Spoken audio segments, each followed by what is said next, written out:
Hello everyone. यूं तो doctor Bhimrao Ambedkar को संविधान का निर्माता माना जाता है, लेकिन जिस सभा ने हमारे इस संविधान को आकार दिया उसमें 299 सदस्य थे।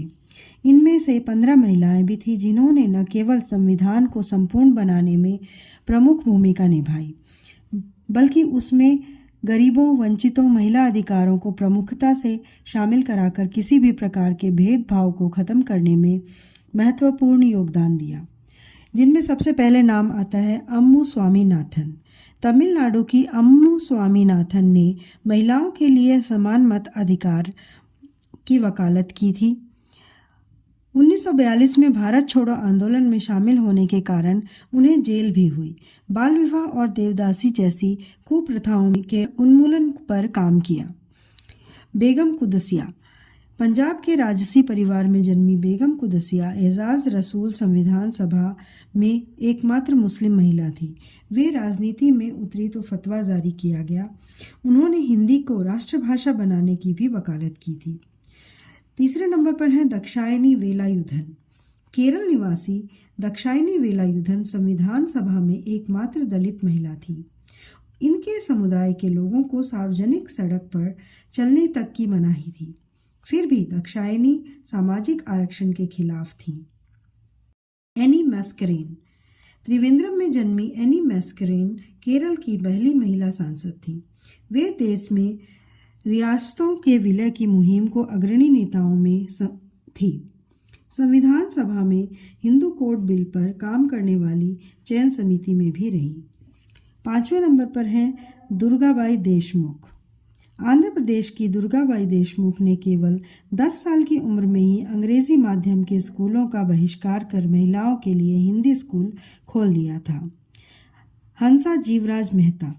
गुजरात की हंसा मेहता ने संयुक्त राष्ट्र मानवाधिकार आयोग में प्रतिनिधित्व कर सभी पुरुषों को समान बनाया गया है में पुरुष शब्द को मानव करवाया।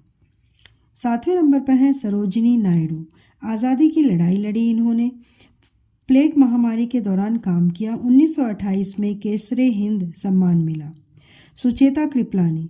भारत छोड़ो आंदोलन के लिए 1 साल तक जेल में रही। देश की पहली महिला मुख्यमंत्री बनी।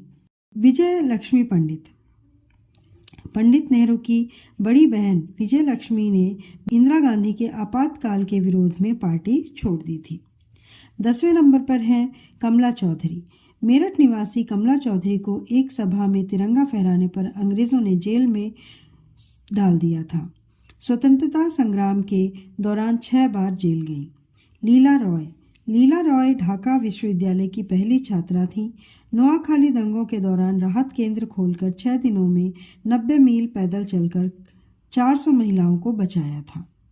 मालती चौधरी। चौधरी का जन्म कलकत्ता में हुआ था। बाद में वे उड़ीसा चली गईं। गांधी जी उन्हें तूफानी कहते थे। देश की पहली महिला मार्क्सवादी नेताओं में से थी। गरीब किसानों और आदिवासियों ने उन्हें उड़ीसा की मां का नाम दिया था। 13वें नंबर पर है रेणुका रॉय। पश्चिम बंगाल से संविधान सभा की सदस्य बनने वाली रेणुका रॉय ने पैतृक संपत्ति में विरासत के अधिकारों के लिए महिलाओं के पक्ष में अभियान चलाया। हालांकि वे महिला आरक्षण के खिलाफ थीं। राजकुमारी अमृत कौर। कौर संयुक्त प्रांत से संविधान सभा के लिए चुनी गई। एम्स दिल्ली की स्थापना के दौरान सरकार के पास फंड की कमी होने पर जगह जगह घूमकर चंदा इकट्ठा किया। आज़ाद भारत की पहली कैबिनेट मंत्री बनी। 15वें नंबर पर हैं पूर्णिमा बनर्जी। वे प्रसिद्ध स्वतंत्रता सेनानी अरुणा आसफ अली की छोटी बहन थी। 24 दिन के दांडी मार्च और भारत छोड़ो आंदोलन में भाग लेने के कारण उन्हें जेल में डाल दिया गया। उन्होंने जेल में रहकर BA की परीक्षा दी थी। धन्यवाद।